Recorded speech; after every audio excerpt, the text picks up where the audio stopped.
You found the Backup Wrap-Up, your go-to podcast for all things backup, recovery, and cyber recovery. In this episode, we're talking about Recovery Point Objective, or RPO, which is how much data that you're willing to lose when things go sideways. Spoiler alert, most people's RPOs are complete fantasy. I mean, you think you can only lose an hour of data, but you're backing up once a day? That's a problem. We'll break down what RPO really means, why it's measured in time and not the amount of data, and how ransomware can totally mess up your carefully planned objectives. Plus, I'll share some practical ways to right-size your RPO, talk about database transaction logs, and explain why your SaaS apps need the same love as your on-premises systems. Let's talk RPO. By the way, if you don't know who I am, I'm W. Curtis Preston, aka Mr. Backup. And I've been passionate about backup and recovery for over 30 years, ever since I had to tell my boss there were no backups of that database that we just lost. I don't want that to happen to you, and that's why I do this.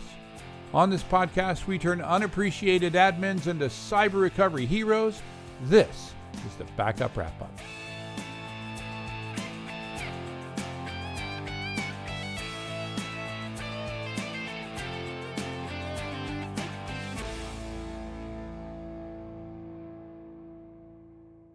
Hi folks, wanted to mention my new book, Learning Ransomware Response and Recovery, which is now available for pre-order at Amazon.com. I wrote it with my co-author, Dr. Mike Saylor, who's a blue team cyber defense expert. He really knows his stuff. There are dozens of books to tell you how not to get ransomware. Our book starts with the assumption you're probably going to get ransomware. So we tell you how to respond to it and how to recover from it. It's unlike anything else out there. We tell you what you need to do now to be able to respond when it happens. We covered defenses to reduce the blast radius, how to protect your backup system, incident response procedures, negotiation strategies, backup recovery techniques, and how to prevent it from happening again. The tech reviewers gave it overwhelmingly positive feedback, so I think it's going to be a big seller. Pre-order it now. Search for Learning Ransomware Response and Recovery, or just look for my name, W. Curtis Preston. Hope you like it. Hi, and welcome to the Backup Wrap-Up. I am your host, W. Curtis Preston, a.k.a. Mr. Backup, and I have with me a guy who I called while laying upside down yesterday, Prasanna Maliandi. How's it going, Prasanna? I'm good, Curtis. And do you want to tell the listeners what you were doing laying upside down? I was underneath my Tesla for the first time since I bought it 2 years ago. I made a boo-boo, and I did over here in California. I think it's worse here in California than other places. We have these when you go through an intersection, there's the big dips before and after the intersection. And you just seem to, I just think we don't get rain, but we get it in torrents. And so they have these huge dips at the beginning of many intersections. And if you're not paying attention, you can easily bottom out. And I found out after the fact that I apparently bottomed out so hard that the two bolts that held the little, they're like little 10 millimeter bolts, but the two bolts that hold on this what's that? Under tray. It's an under tray that's protects the undercarriage of the car. Yeah. I just sheared them off. And then for apparently a while, it had been held on by two other 10 millimeter bolts, which weren't screwed into anything other than the plastic fascia, right? Yeah. And so then at some point that, didn't work. And then, so that came off. So anyway, so I had to rip all that off and put it all in. And it wasn't until I did all this, I bought a new shield, and I went to go screw it in there. And by the way, that meant lifting up a Tesla, which for the record, ain't no walk in the park. Yeah. That was interesting. But then I called you. I was like, FaceTime, and you're like, because I don't normally What FaceTime. am I looking at? You're like, what am I looking at? I'm like, look at the underside of my car. It is really weird, though, right? Like looking inside something like that I kind of know what I'm looking at when I'm looking at a gas car, right? Yeah. But there's all these parts and none of them are familiar, right? I'm like, okay, I understand steering parts, right? Yeah. And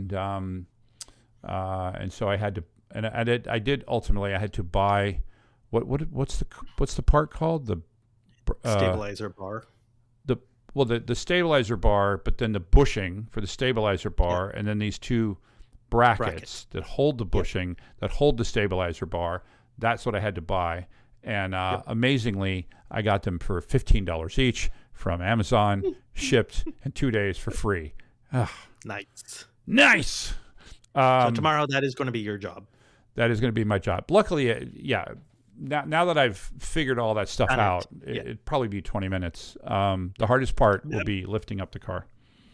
Make sure that you have all the hardware before you take stuff apart. Yeah. Okay. What do you think you're dealing with here, mister? Just make sure that you have enough, because I don't know what you actually got with the kit versus like what you might need when you put the brackets on. All I need is the bracket. I got all the other stuff, right? Okay. The thing is that when I went to do this 5-minute job, I realized that I had to take off other parts to get to, because I realized basically as I did this more and more, and I realized that by the time I was in, my recovery point was very different than what I originally had envisioned. But because just basically I lost so much more than I had originally planned to lose underneath my car. Yeah. So currently my car looks worse underneath than it did when I started. But that's okay. Sometimes you got to take a couple steps backwards in order to move forward. Sure, we'll do that. Or something like that. Hopefully you don't do that with a recovery point. So today we are talking about recovery point objective, which I would define very quickly as saying it's just how much data we agree we're allowed to lose as measured by time, right? So it's not like, what? Why would you ever lose data, Curtis? Isn't backup supposed to be never lose data? Yes. So we'll get to that. And also why, again, just like RTO, most people's RPOs are complete fantasy, right? So basically, again, it's as measured by time. So it's not like we agree we're going to lose 10 gigabytes of data or 10 terabytes of data. We agree that we're going to lose or allow to lose up to 12 hours of data, 36 hours of data, whatever the number is.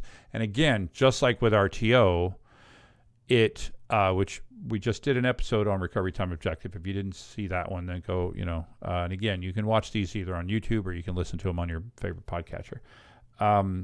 Is that different scenarios, different recovery scenarios will probably call for different RPOs, right? A ransomware scenario is probably, once again, possibly you're going to have to accept more data loss than you would in just a regular recovery, right? A regular loss of a server or whatever, right? Well, why? Well, because you might find out that even some of your backups are corrupted, right? That you've been backing it up for a week and some part of it was encrypted 2 weeks ago, right? And so you might have to recover from some older backup, right? Again, that is something that can happen as a recovery. And go ahead. I have another question on RPO. Yeah. So it's the recovery point. You said it's the amount of data you agree to lose. Yeah. Right. Is it the amount of data you agree to lose since your last successful backup, or is it the amount of data that you're willing? Like, can you define that a bit clearer? Great question. So it's the amount of data that we agree to lose, period, right? As measured by time. What will determine the amount of data you actually lose is the last successful backup that you're able to use. That actually rhymed. Let me wrap that. So your RPO happens, let's say, basically it's the time is measured. It's measured backwards, whereas our TO is measured forwards from the outage. Our PO is measured backwards. So from the point of the outage, how far back are we allowed to go and still consider it to be successful? So if this is a database and we're using redo logs and transaction logs, hopefully you can actually restore right up to the point of failure, like right up to just before the point of failure, even in a ransomware scenario, right? Yeah. Because generally with databases, if you start encrypting it, it's encrypt everything, or the moment you encrypt any part of the database, the whole database is going to crash, right?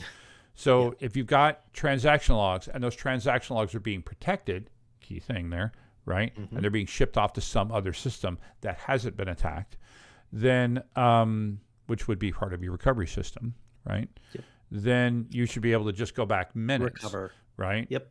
Again, that's just the restore, right? It's going to take a while to figure out which things we're going to restore if this is a ransomware event. But if it's a file, on the opposite end of that, if it's a file system, you may have files in there that have been getting encrypted over time for months, right? Because the dwell time. Do you want to define dwell time? Yeah, the dwell time is how long ransomware sits in your system before it starts doing something or before it's detected. Yeah. So the dwell time may be measured in months. We covered one a little while ago that it was like a year, right? And the ArcGIS hack. That was literally that wasn't that long ago. But I was like, which one was that? It was like 3 weeks ago that we did that.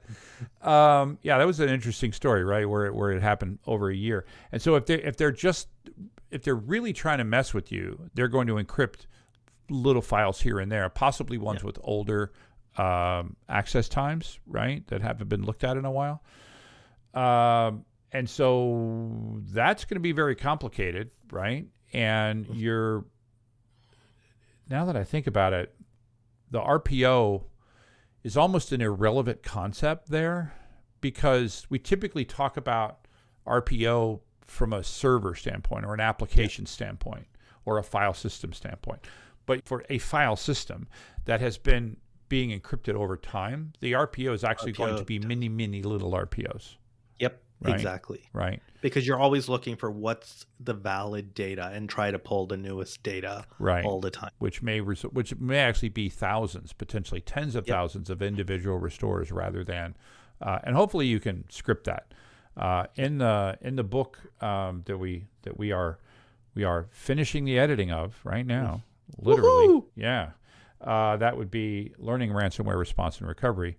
I actually wrote a little script that could basically comb your way through a file system. It's a very basic script, but it's just an idea that it could give you. If you could comb through the file system, find the files that are encrypted, and then find the oldest or find the most recent version of that file that wasn't encrypted and restore that file. So you're actually doing many little restores, and hopefully you can automate that. Yeah. But the point is that your RPO is that amount of time that you agree that you can, how much you can lose, right? The RPO is measured going backwards in time from the incident. We can say we're going to lose 3 hours worth of data, whatever it is, 1 hour's worth of data, 2 weeks worth of data, whatever time you've agreed on, that is what your recovery point objective is. Whether or not you can meet that or not, we would call that recovery point actual, right? Yep. And so the difference would be, again, the gap between the two, which is potentially an issue which you might need to look at. Now, one thing I wanted to ask you, Curtis, is like as a backup, if I was a backup admin, which I do not play a backup admin either on TV or on this podcast or anywhere else, just to be clear, right? But as a backup admin, am I the one just sort of going to be like, hey, I think we can lose like 1 hour of data? Like, who is making that decision, right? Yeah, and who great is question. Just like RTO, the answer is absolutely not, right? You should never be making any procedural decisions like that, right? This is a policy decision, right? This is something that must be determined by the business, right? Because the longer the RPO is, the more work you're going to have to redo. So the question is, how possible is it that we can redo this data, right? So if it's, if it's customer records, if it's a customer database of orders, is there some other system that you have where you've, whenever you do an order, you do a PDF of the order. You email that PDF to the customers. How much effort is it going to take us to go back into all of our outgoing emails from the CRM system, look at all of the invoices for all the orders that we said we were going to send, and then double check those against the orders that you probably don't have to double check it too hard. You can say the incident happened today at noon. We had to recover to yesterday at midnight. So we have all the emails between those two different times, and then go and just re-enter those orders manually. There is a cost associated with that. Number one. Number two, you may have systems where there isn't a backup, right? You may have an e-commerce site where customers can go to that site, put in requests, and then that issues, an order. And now no one's actually seen any of this stuff, right? No one's looked at this stuff. And then an outage happens. That is irreplaceable data. You're never going to get that data back, right? And so again, that will be measured both in terms of perception, business perception, and also there may be actual loss of revenue.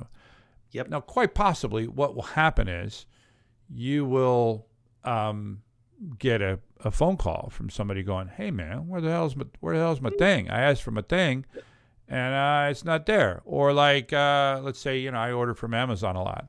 I went back into my account, and I know I ordered a whatchamajigger yesterday, and it's not even. Not only do I not have it yet, it's not even listed in my orders. What the hell happened? So you might get some of that business back, but you will suffer a severe reputational damage. Yeah. Yeah.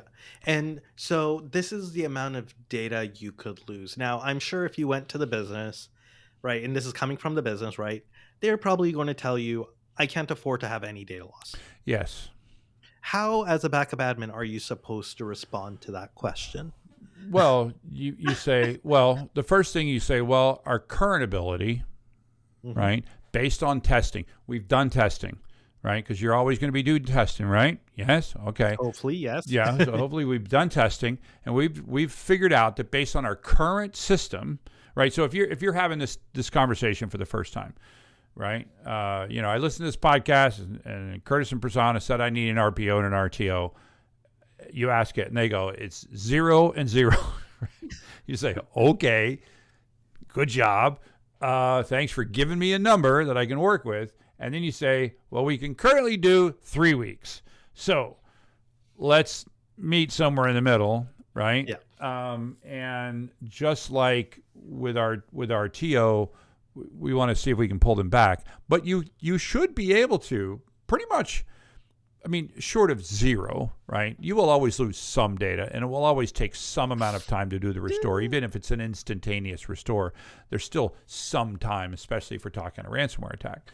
Because again, you're going to spend most of your time figuring out what you need to restore. You say to them, okay, if what you want is 0, which I'm going to translate into or 1 less hour, less than 1 hour, right? Yeah. If you want less than 1 hour RPO and RTO, then we're going to need to do this. And this is, and I've gotten a ballpark number, and it's going to be $20 million, right? And then they go, okay. Yep. Right? Or maybe they go, holy crap, no. 1 day is good. Yeah. Yeah. One day is good. Either they adjust their expectations, right? Yeah. Or they give you the money, right? Yep. Or somewhere in the middle, right? They adjust their expectations, but they give you less money. And you may be surprised, what they may do, because the RPO and RTO are determined by how much money, what's the financial impact to the organization going to be. And you have to, like, if it's just a reputational impact, you have to measure that in terms of money. And if you say, look, we're a company that currently generates $50,000 a month in revenue, right? So that's $600,000 a year. We can't spend $3 million on a backup system, Yep. right? But if we're a company that does $50,000 in an hour, then we can justify pretty much anything. The other thing to also remember is, from a backup technology perspective, as you start to reduce your RPO and RTO, it's not linear in terms of cost, right? It's exponential. Like, to go from like 24 hours to 1 hour down to 1 minute down to 1 second. Yeah. Like, it's a significant increase in cost. Yeah, because you start doing real time protection at that point, right? You start talking about things like, continuous data protection or near continuous data protection, or full replication without really. Because one of the things I often say is that, like, replication's great, and you could get a 0-minute RPO or really close to it. Yeah. The problem is it doesn't go backwards, right? So if you do need to go back even 1 minute, it's just simply incapable of that. So I'm not a fan of replication by itself as a protection mechanism. But if you have replication that somehow has the ability to go back in time, which I would call continuous data protection, or I'd say a 1 hour RPO is so much easier to do than a 1 minute RPO. Right. 100% agree. Yeah, because with a 1 hour RPO, you take hourly snapshots, you replicate them, you're good to go. There are myriad systems that will do that, right? Starting from your former employer, they probably, NetApp probably really perfected that, I think. But they're now, a lot of fast followers that are doing that, right? But if you want to, the number of companies that do true real-time data protection down to the sub-minute, that number is very small, and the price is very high. Right? Yeah. There's a lot of dead soldiers in that field, right? Companies that tried to do it and backed off, or ultimately got acquired for, basically it was like a furniture sale. Yeah. My former employer happens to be one of those who's very successful in that space. Nice. So the number one thing that determines your RPO is going to be your backup frequency, right? So if you're backing up once a day, twice a day. Well, most people do once a day, right? Which means that the best you can do, right, is 24 hours.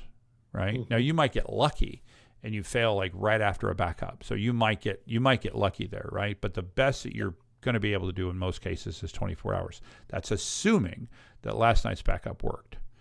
Yep. Right? Which, as you know, isn't always the case. Isn't always the case. Well, and here's an important question that I've always had. Okay, so you finished a backup yesterday, right? Say the backup, it was a snapshot-based backup. It started at midnight yesterday. Yeah. Right? And it takes 2 hours to transfer the data. So it finished at 2 a.m. Your backup, your recovery point objective is midnight. Still, right? Because that's when the your recovery point. Your recovery point is midnight. You said it started at midnight and then it replicated it? Yeah. Okay. Now, well, that's assuming that, because are we taking it every hour? No. Once a day. Oh, once a day. Okay. Yeah. Okay. Okay. So now the next backup will happen at the next midnight. Yeah. Right. And until it shows up, which let's just say it takes 2 hours. Yeah. The recovery point you use is a previous night's midnight one. Correct.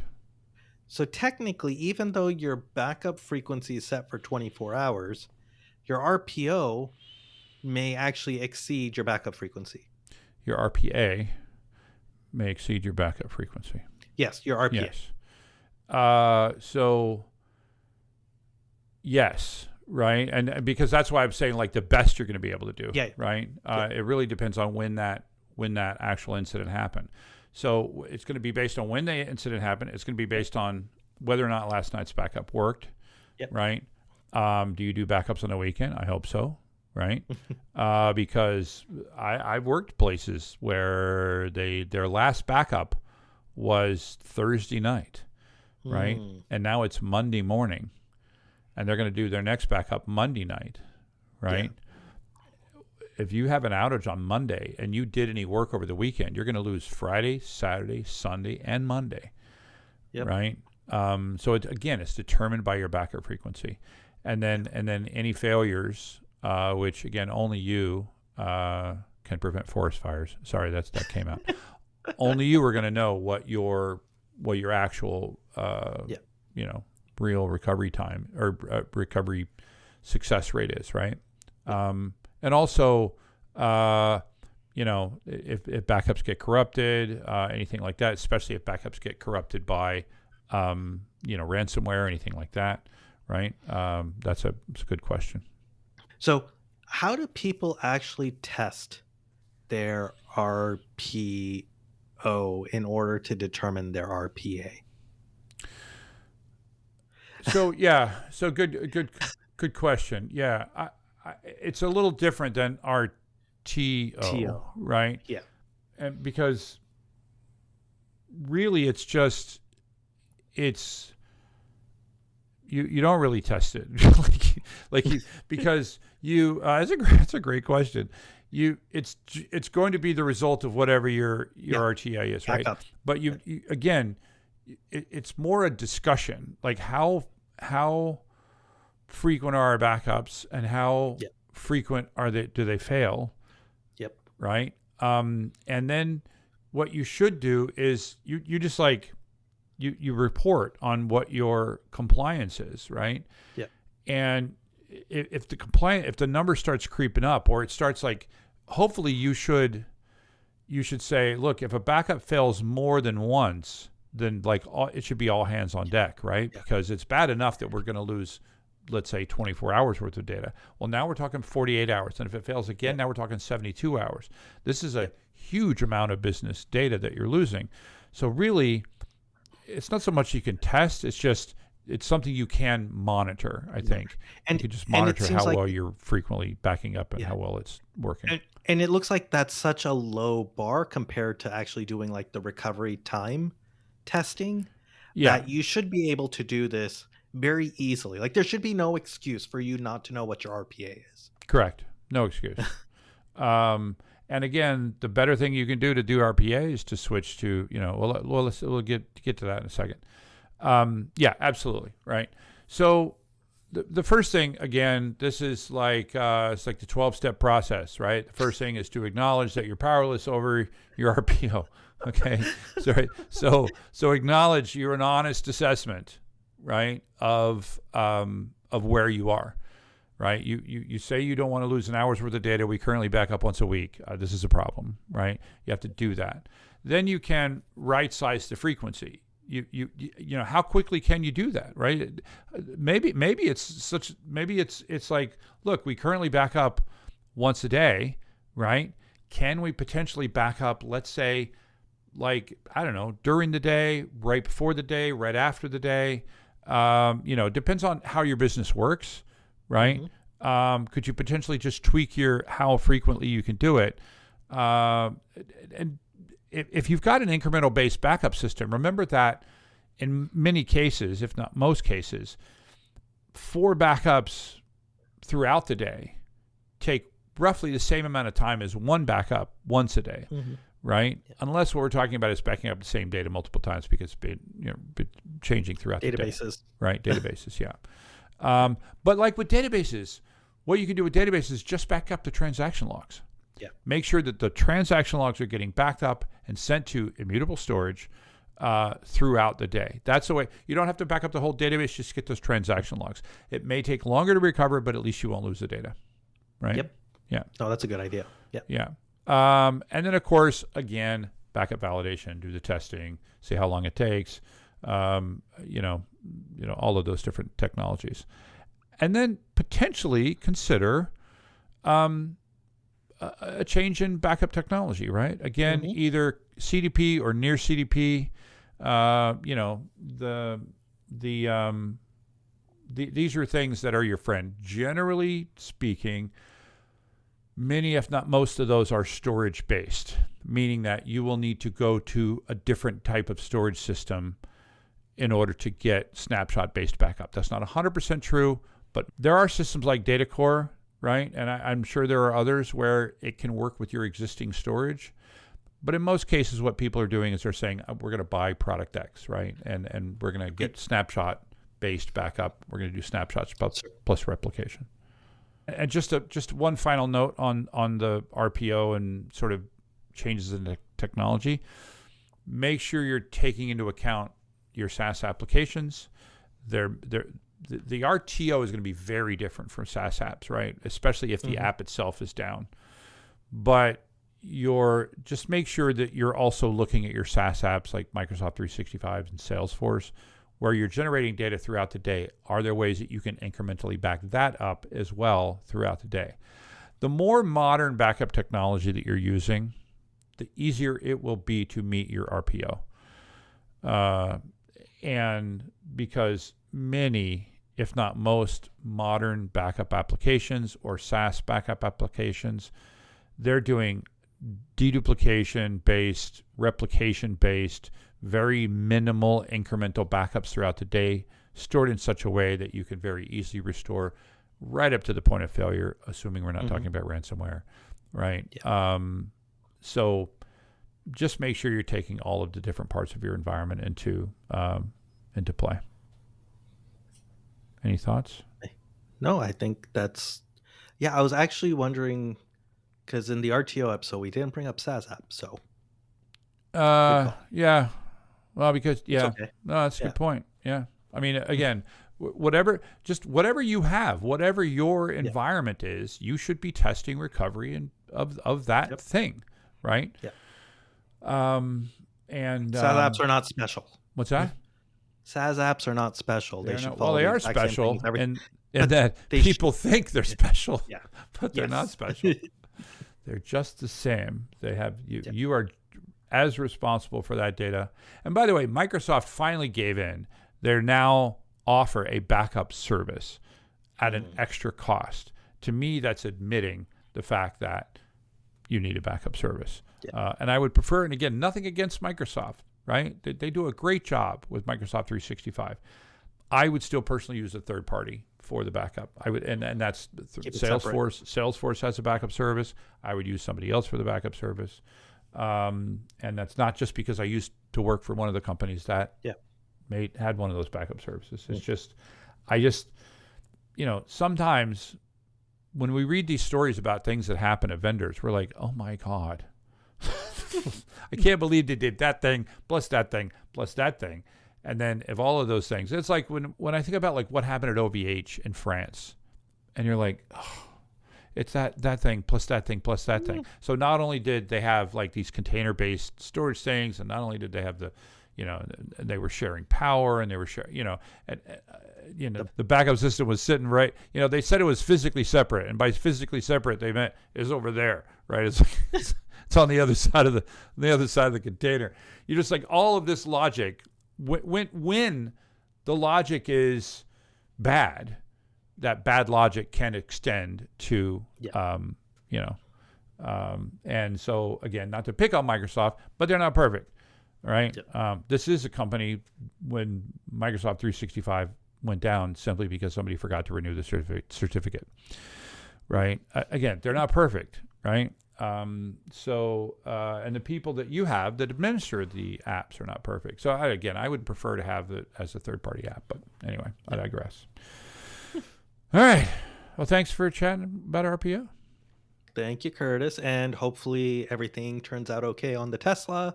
Right. And I might expect FaceTime, I'm guessing, tomorrow. maybe not. It'll be showing you the picture of the beautiful underside of a completed project. All right. Thanks, folks, for listening. If it wasn't for you, I don't know why we do this. So that is a wrap. The Backup Wrap-Up is written, recorded, and produced by me, W. Curtis Preston. If you need backup or DR consulting, content generation, or expert witness work, check out backupcentral.com. You can also find links for my O'Reilly books on the same website. Remember, this is an independent podcast, and any opinions that you hear are those of the speaker and not necessarily an employer. Thanks for listening.